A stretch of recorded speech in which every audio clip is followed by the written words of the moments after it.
Al chile. Mis amigos, soy Bebe Yamel. Bienvenidos a su chile favorito. Aquí las noticias o te enchilan o te dejan picar. Y para hablar no solamente del periodismo, sino también sobre las fake news como medida de argumento de algunos, que son también parte de la prensa opositora. Esta parte me preocupa mucho porque lejos de tener un argumento para combatir, por ejemplo, la reforma energética o la reforma eléctrica, de tener un argumento en contra de las políticas de esta administración, lo que existen son como peleas de memes y de fake news que incluyen incluso hasta el hijo del propio presidente, al más chiquito.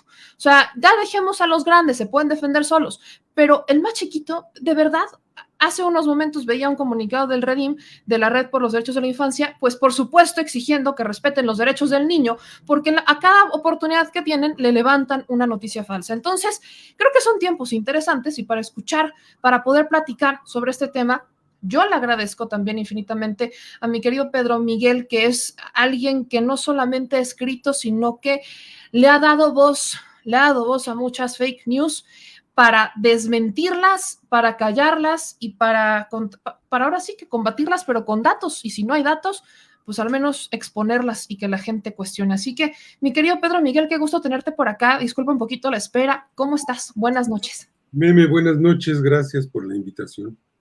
No, hombre, esta es tu casa, mi querido Pedro. Y empiezo preguntándote sobre la libertad de expresión. Estamos en tiempos interesantes en donde pareciera que la libertad se confunde con libertinaje y tenemos a un grupo de periodistas, políticos y empresarios sacando sus peores argumentos y utilizando noticias falsas para combatir datos y combatir hechos que propone o que muestra la administración de Andrés Manuel López Obrador. ¿En qué tiempos tan interesantes o tan curiosos nos encontramos? El problema es que el comercio, que es una actividad muy digna en sí misma, los comerciantes tienen un gran valor para la sociedad porque proveen productos que no están en el lugar, los transportan, los empacan, los ponen a disposición de la gente. El mercado. Hay que recordar que el mercado es una construcción muy anterior al capitalismo, ¿no? El mercado existe en Grecia, existe en Roma, existe en las sociedades mesoamericanas, pues está el Tianguis de Tlatelolco, pintado por Diego Rivera, ¿no? Entonces, el comercio es una actividad muy noble. El problema es cuando las lógicas del comercio se empiezan a imponer a otras relaciones sociales. Por ejemplo, a la política. Y se empieza a pensar en términos comerciales, algo que no es comercio. La política no es comercio, un votante no es un cliente, un programa político no es una oferta política, y se llega al grado de inventar una disciplina que es el marketing político. Bueno, es que la política no se trata de vender ni de comprar, la política se trata de tomar decisiones y sin embargo vemos aquí un acanallamiento terrible en el cual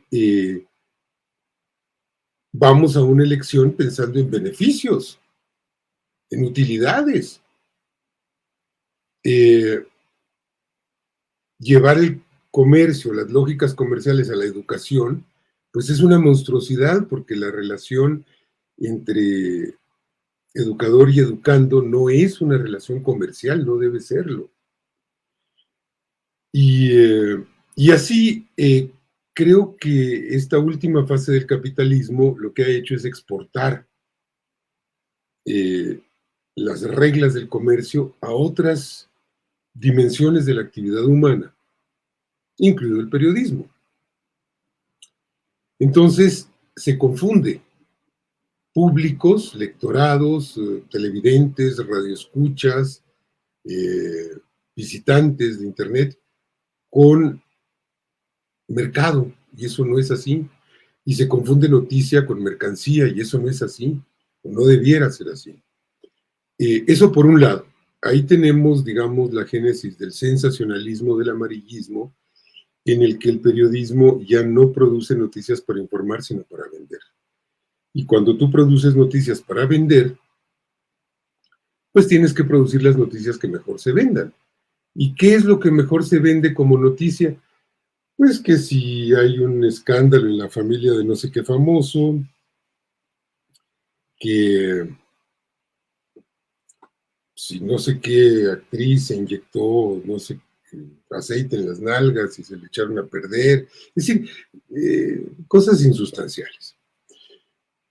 Y estas lógicas sensacionalistas, amarillistas, son empleadas por una oposición mediática, que siempre ha sido una oposición mediática, es decir, en México los intereses oligárquicos han tenido un bastión en los medios, de toda la vida.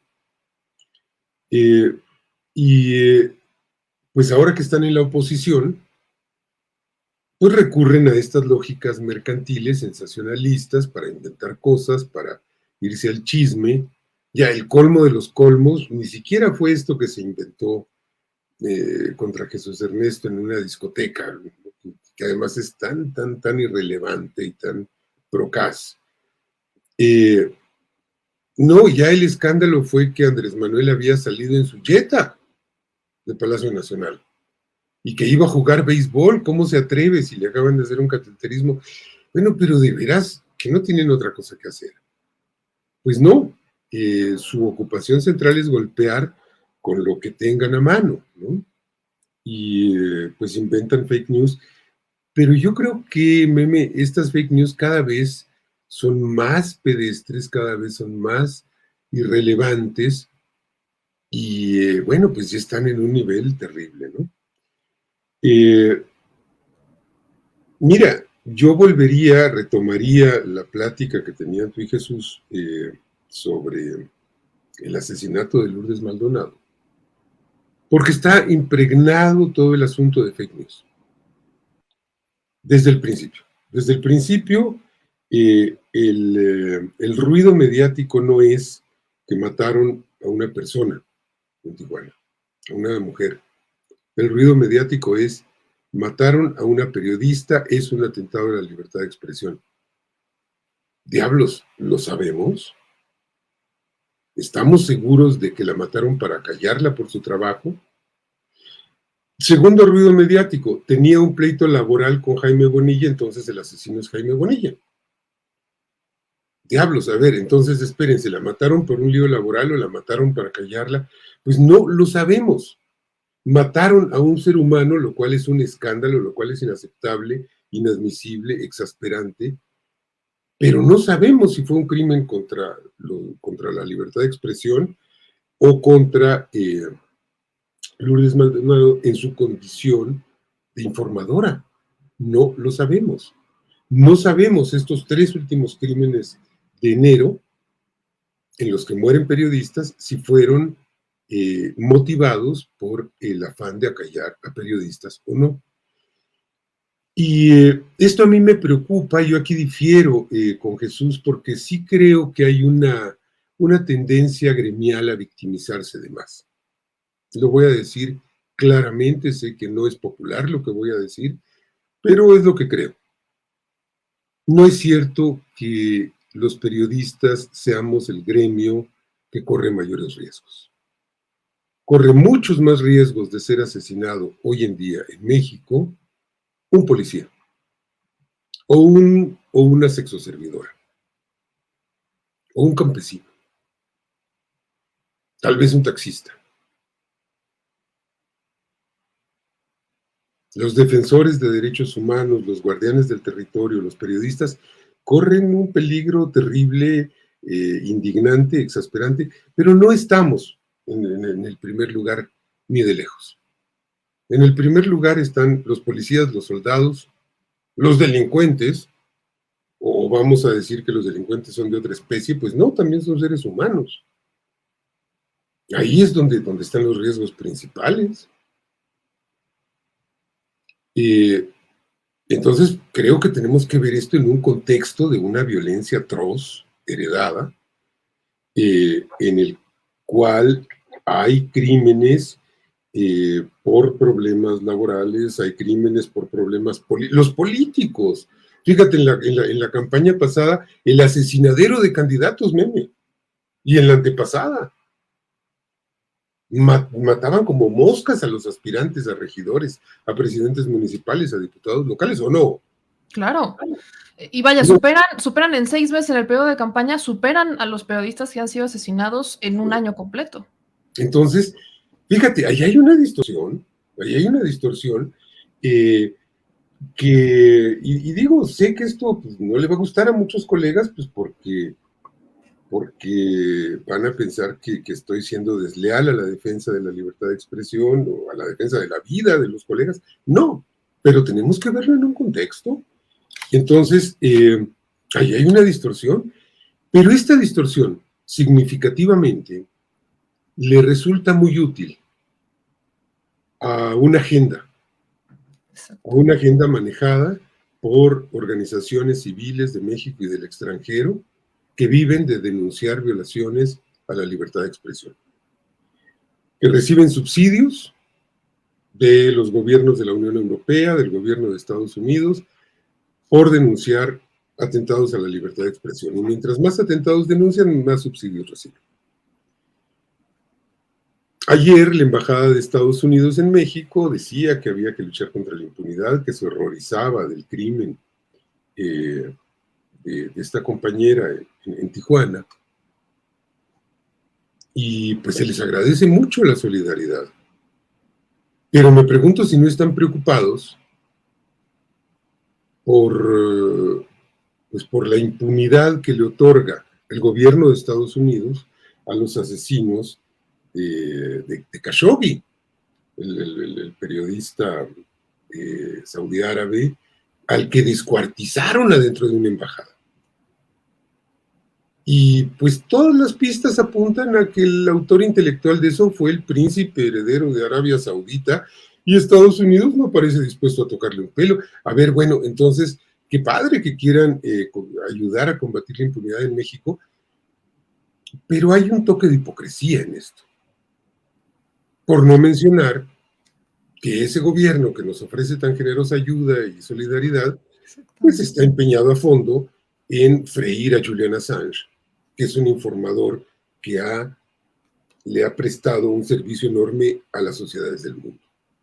Es justamente lo que te iba a preguntar, porque aquí la propia audiencia dice, bueno, ¿y qué pasa en el caso de Julian Assange? Creo que es un ejemplo de cómo se ataca la libertad de expresión. Y ahí va mi pregunta, creo que tocas un tema interesante que bien dices, no será popular en el gremio, no será popular tampoco políticamente hablando, pero yo he visto a muchos políticos, como por ejemplo un Felipe Calderón, con esa caradura y ese cinismo, salir a condenar el asesinato de Lourdes Maldonado, y uno dice, bueno, mi hermano, ¿y tú qué? O sea, la hipocresía que existe de colgarse de todo esto y lamentablemente la agenda política que se trepa en esto es algo que no es congruente con lo que ellos cuando fueron gobierno hicieron o no hicieron. Entonces, lejos de que sea popular o impopular tu visión, ¿consideras que se ha utilizado la libertad de expresión o la bandera del periodista y la bandera de la verdad como para obtener ciertos privilegios o beneficios o un Sí, reconocimiento? sí, mira, aquí el problema es que los principales enemigos de la libertad de expresión, hoy en día, los principales censores, no son los gobiernos, ni siquiera el gobierno de Calderón o el de Peña, ya no digamos el de López Obrador. No, los principales enemigos de la libertad de expresión son los dueños de los medios, que por supuesto jamás van a dejar pasar una nota que afecte la red de intereses corporativos en la que están insertos. Y esto no es nuevo. El New York Times jamás va a cubrir un conflicto laboral en la Ford Motor Company, pues porque los consejos de administración de ambas empresas pues están entremezclados y tienen a muchos integrantes en común, ¿no? Esto así es, y los medios se han usado con fines muy abyectos, pero desde hace más de un siglo en Estados Unidos. Pienso, por ejemplo, en los periódicos de la cadena de Randolph Hearst, este padre del amarillismo, que hicieron una campaña intensísima para prohibir la marihuana, lo cual consiguieron, no porque tuvieran una postura moral al respecto, sino porque Hearst era dueño de papeleras, de empresas papeleras, y había el riesgo de que el cultivo de cáñamo desplazara esas papeleras porque se podía fabricar papel a partir del cáñamo, es decir, la planta que da la marihuana, a precios mucho más bajos. Pues se dedicaron a mentir y a decir en toda su red de periódicos que el problema de la marihuana es que cuando los negros y los mexicanos la fumaban, violaban a mujeres blancas. Y lograron la prohibición de la marihuana. Y fue el preludio, pues, de algo horroroso que ha sido, sigue siendo de alguna manera en muchos lugares, la guerra contra las drogas, ¿no? Que es una de las guerras más hipócritas y contraproducentes que ha habido. Entonces, yo creo que ahí está el principal peligro contra la libertad de expresión. Desde luego que en un entorno violento como el nuestro hay otros inaceptables, que es exasperante que sigan existiendo, que es la prevalencia de poderes fácticos, sobre todo en los estados, fuera de la capital de la República, porque en la capital de la República hay un blindaje mayor, hay una exposición mayor, la impunidad es mucho menor, no hay una procuraduría tan entregada a la delincuencia como esta de Guanajuato, de la que nos hablaba Jesús. Mira, ¿qué tal la Procuraduría de Morelos? ¿Qué tal la Procuraduría que heredó Cuitláhuac García en Veracruz, a cargo de Jorge Winkler, que era el guardaespaldas de Yunes, ¿no? Uh-huh. Es decir, son cosas terribles. Entonces, pues estos son peligros reales porque hay una tolerancia y una connivencia con estamentos del crimen organizado. Y ahí el problema ya ni siquiera, Meme, es la libertad de expresión. Nosotros en la jornada tenemos 2 mártires de la libertad de expresión. Se ha determinado que fueron asesinados por lo que escribieron y para evitar que siguieran escribiendo, que son Miroslava Bridge y Javier Valdés, nuestros corresponsales en Chihuahua y en Sinaloa, en Culiacán. Bien. Pero ni siquiera es imprescindible para que te maten que eches luz sobre aspectos de la delincuencia o sobre sus vínculos con el poder. Fíjate esta situación. En alguna ciudad del norte, un señor del narco es dueño de un equipo de béisbol o de fútbol pequeño, y otro señor del narco se hace con el equipo rival. Y el reportero, la reportera de deportes, cubre un partido, cubre que el equipo A ganó, y entonces lo va a visitar un enviado del dueño del equipo B y le va a decir: oye, no me gusta lo que estás haciendo, ¿por qué hablas tan mal de mi equipo? Ese reportero, esa reportera está condenado a muerte, o a dejar el oficio, o a dedicarse a otra rama, porque ya está en un conflicto en el que es totalmente ajeno. Y puede ser el presidente municipal, puede ser el fiscal, puede ser el narco, el que tenga interés en ese equipo. A eso nos han llevado, a eso nos llevaron, y ese es el grado de descomposición que nos heredaron los regímenes oligárquicos. Arreglar eso, yo creo que no se va a lograr en un sexenio, en este sexenio, esta descomposición. Creo que es una tarea de largo plazo, porque la propuesta estratégica de ir al fondo, a las causas profundas sociales de la delincuencia, creo que es la única plausible, creo que es la única viable, pero no surte efecto en 24 horas, ni en 6 meses, y quizá no en un sexenio. Pedro, ¿En qué? Si bien sabemos, bueno, no es cuando yo voté y ya me contarás tu experiencia, porque creo que ni tú ni yo hemos sido omisos en cuanto a por quién votamos y por qué votamos, por quién votamos en las elecciones del 2018. Pero si votamos a conciencia, sabiendo que esto no iba, que la inseguridad y que la injusticia no se iba a erradicar en 6 años, no se iba a cambiar, sino que iban a sembrarse las pequeñas acciones o acciones que fueran dándole forma. Hablemos de la continuación de esta transformación. En cuanto a la libertad de expresión, hoy tenemos los medios digitales, que antes no tenían tanta fuerza, y tenemos a las audiencias, tenemos a la opinión pública, tenemos las redes sociales, tenemos a la gente en las calles participando. Para la continuación de las acciones que podrían darle un camino distinto al país, no solamente a los periodistas, sino a todos, ¿qué va a pasar? ¿Cuál es el escenario? ¿Qué estamos viendo? Porque me preocupa mucho cuando veo que propios personajes de la 4T o que ganaron por la 4T politizan temas relacionados con derechos humanos y seguridad y golpean a otros de la 4T, pero se alían con los que criticaban, pero entonces, y viene una cierta duda que tienen algunas personas que pareciera si existe o no existe un equipo de unidad hacia la transformación o la continuación de la transformación del país. Entonces, te lo pregunto a ti, mi querido Pedro Miguel, ¿cómo garantizar la transformación de este país, incluso cuando podrían existir intereses políticos dentro de los propios miembros de la Cuarta Transformación que no parecieran querer abonar a esta transformación? Mira, la 4T no es un fenómeno puro, como ningún fenómeno histórico, es un fenómeno puro. Yo la clasifico como una revolución, a la Cuarta Transformación, porque me parece que obedece a las reglas de una revolución, es decir, es una transformación profunda en lo político, en lo económico y en lo social. No es una revolución socialista, pues no lo es, pero sí es una revolución. No es una revolución violenta, no, pero sí es una revolución. Y en toda revolución, Meme, lo que caracteriza a las revoluciones es sus contradicciones. Son momentos de gran contradicción, son momentos de gran ambigüedad, son momentos de mucha incertidumbre, porque las viejas reglas están rotas y las nuevas reglas no han sido todavía edificadas, o no a plenitud.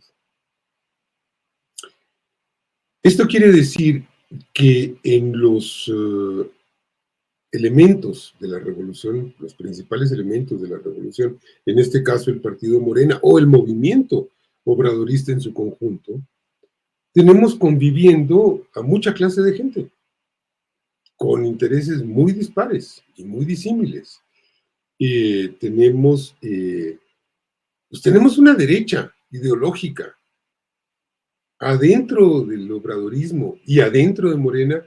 Hay providas, hay antiabortistas, así de claro.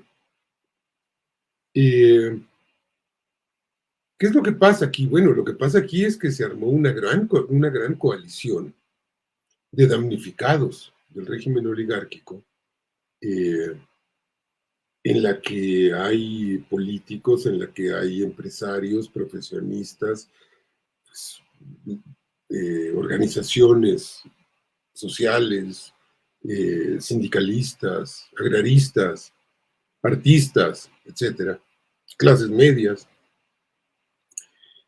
Y no hay una visión unificada, ni mucho menos. Esto es un frente amplio, digamos, articulado en torno a un programa básico. Mientras los actores de esta coalición trabajen para ese programa, a mí no me preocupa que piensen como piensen, que digan lo que digan, están en su derecho.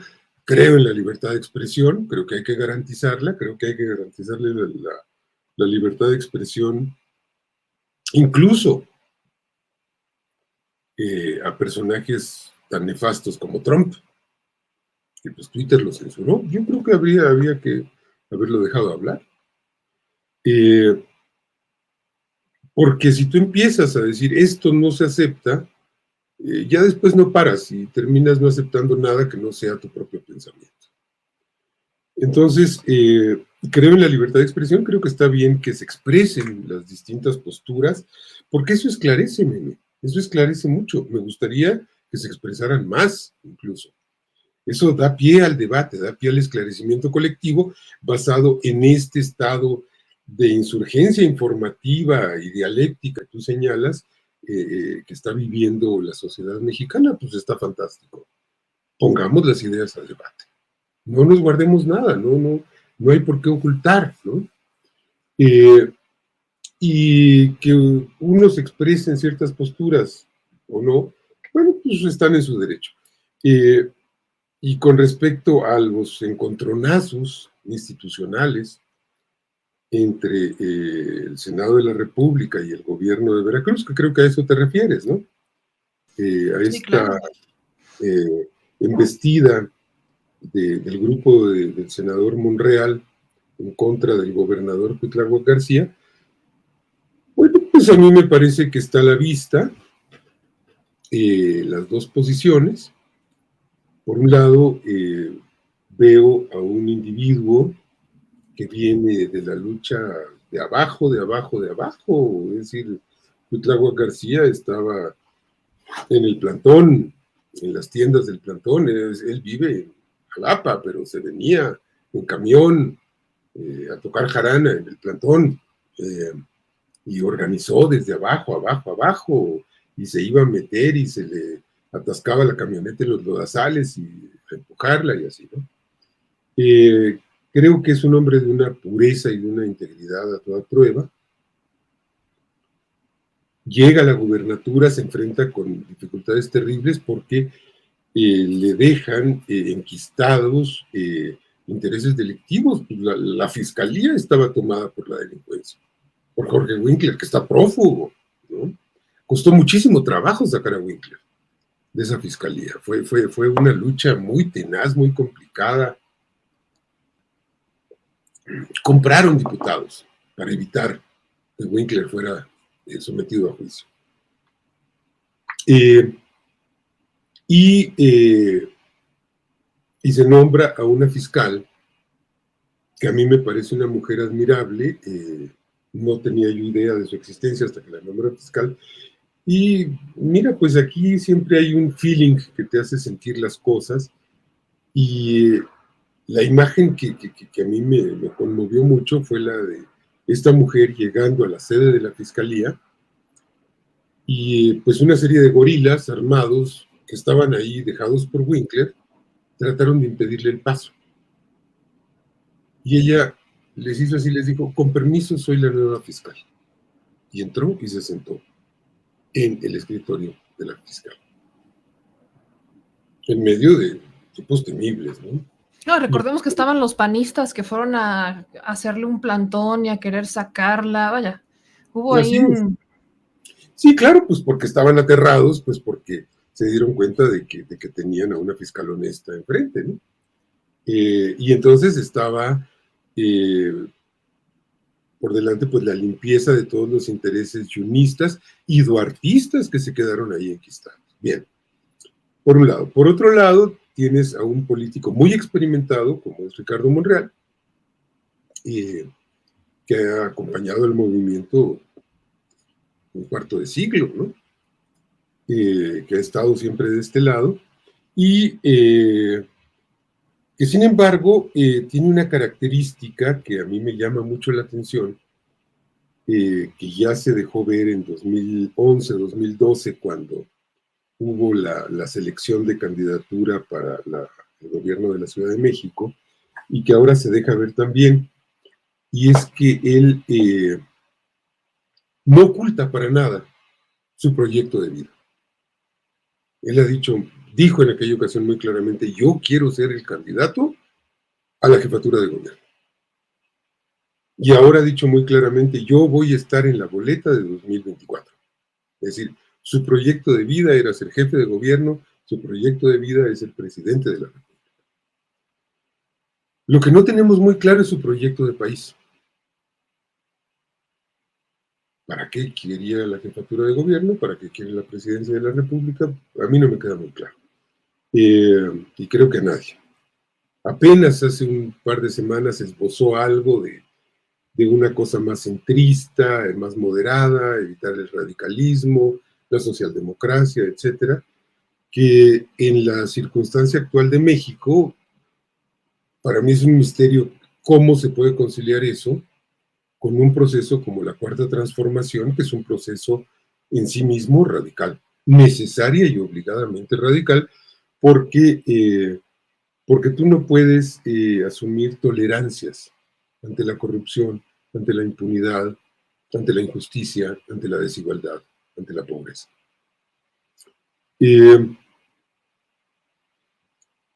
Y también sabemos que Ricardo Monreal es un mago de las alianzas y teje alianzas y ha hecho alianzas con otras fuerzas y ahora pues saca una alianza para defender a un hombre cercano suyo, secretario ejecutivo creo que es, secretario técnico del Senado de la República, que está acusado de homicidio.